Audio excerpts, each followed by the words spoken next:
पशुपालकांनो नमस्कार. तुम्हाला सगळ्यांना माहितीच आहे की गेले महिनाभर मी हरियाणामध्ये होतो, पंजाबमध्ये होतो. आज शेवटचा दिवस आहे ह्या ट्रिपचा. 2021 पासून मी हरियाणामध्ये येतो आहे. पण दरवेळी मला बदल दिसतो तो इथल्या पशुपालकांच्या पशुधनाच्या बाबतीतला. इथलं पशुधन संपत चाललं आहे असं मी ठामपणे म्हणतो. बरं, आपल्याकडच्या लोकांना असं वाटतं की अख्खं हरियाणा, अख्खं पंजाब हे पशुधन सांभाळतं. तसं नाही आहे. भरपूरशी इथली लोक ही शेतीवर अवलंबून आहेत.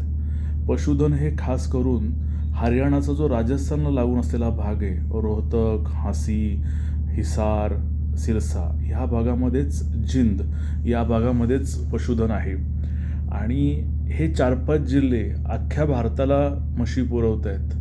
त्यामुळे तुम्ही विचार करा केवढ्या मोठ्या प्रमाणात इथलं पशुधन संपलेलं असेल किंवा घटलेलं असेल. मग हे येतं कुठून? तर मेहमसारखं जे मोठं मार्केट आहे, जिथे खास करून आपल्याकडची लोक येऊन म्हशी खरेदी करतात, तिथे सगळा UP, राजस्थानचा माल आहे. मेहम मार्केटमध्ये प्युअर मुरा मिळणं ही आता अवघड गोष्ट झाली. तसेच जे काही व्यापारी आहेत जे म्हणतात मुबलक प्रमाणात इथे मोरा शिल्लक आहे, हे सगळं धादांत खोटं आहे. ही सगळी राजस्थानच्या बाँड्रीवरची क्रॉसब्रीडमधली म्हैस आहे. 100% मोराचे गुण असलेली म्हैस इथे 3 ते 5 लाखाच्या दरम्यान मिळायला लागली.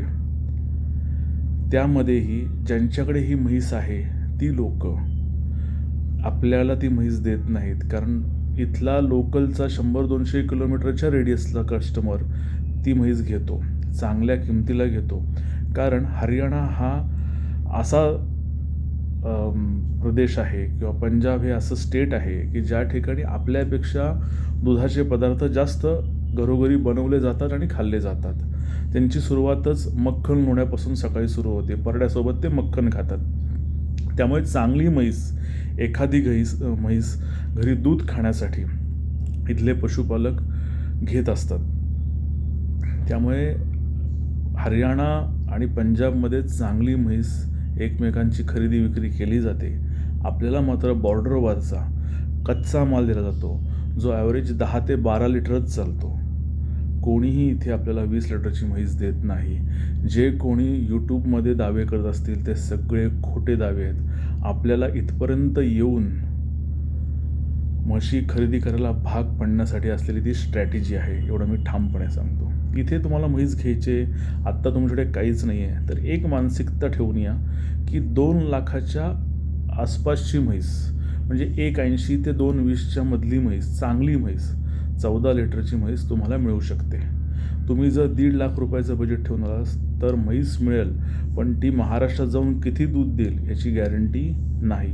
मला असे अनेक फोन येतात, तिथे आम्ही 14 लिटर बघितलं होतं, घरी आल्यावर तिने 8 लिटरच दिलं. हे टेक्निक आहे दूध वाढवायची. थोड्या दिवसासाठी दूध वाढतं, आपली नजरबंदी केली जाते. हा सगळा विषय तुम्ही समजून घ्या. 1.5 लाखाचं बजेट असेल तर महाराष्ट्रातून इथे येऊ नका. कुठल्याच व्यापाऱ्याकडे येऊ नका, तो तुम्हाला इथे सोनं देऊ शकत नाही. हां, 1.80-2.20च्या मधलं बजेट असेल तर या 12-14 लिटरची, ती पण प्युअर मुर्रा नाही, म्हैस तुम्हाला मिळू शकते.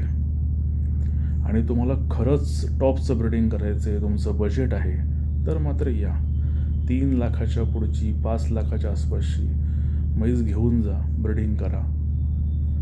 पण मी तुम्हाला हेच सांगेन, एवढे पैसे खर्च करण्यापेक्षा गोठ्यामध्ये असलेल्या अगदी 3 सडी जरी असेल ना तरी म्हैस विकू नका. आता तिला चांगलं सिमेंट वापरा, तिच्यापासून पारडी घ्या आणि ती लाखाची बनवा.